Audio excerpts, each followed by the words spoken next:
Under enormous applause and cheers of the guests, bride and groom appear in front of the altar.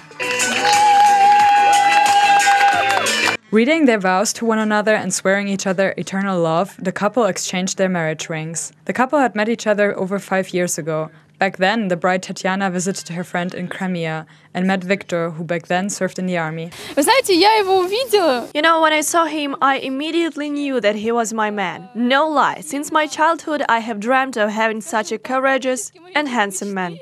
Viktor recalls how he asked his beloved to marry him. The first proposal, however, ended in a failed attempt. I wanted it to take place on a boat at sea. I had already organized everything, but she couldn't get the day off work. Then I had to cancel everything and decorate a table at home and lit some candles.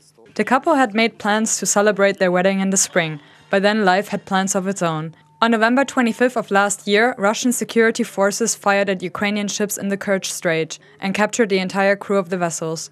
Viktor, along with another 23 sailors, was among the arrested and later accused of illegally crossing the border of the Russian Federation. There were many tears. We still cry when we remember the events.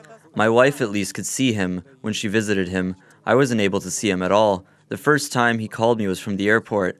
Oh Lord, tears were streaming down my cheeks. See, he had been behind bars for 9 months. For the newlyweds, the exchange of rings has not been the first time. They had already registered their marriage 4 months prior to the event at the Lefortovo pre-trial detention center in Moscow. This was made possible by the tremendous work of Ukrainian lawyers and lengthy negotiations.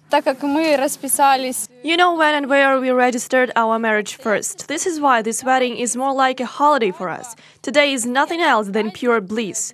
Just pure happiness knowing that Viktor and all the sailors are at home. The family plans to live in Odessa, where Viktor will continue his military service. At the wedding, the couple invited all the sailors who had also been held captive. Mikhailo Vlyazuk was invited to be Viktor's best man. We both studied together, we went to the military together, we were leaving Crimea together, and then we ended up in Russia together. He is a dear friend to me. Guests take turns raising a toast for the newlywed. In the middle of the celebration, the young couple received congratulations via a video message from the President of Ukraine, Volodymyr Zelensky.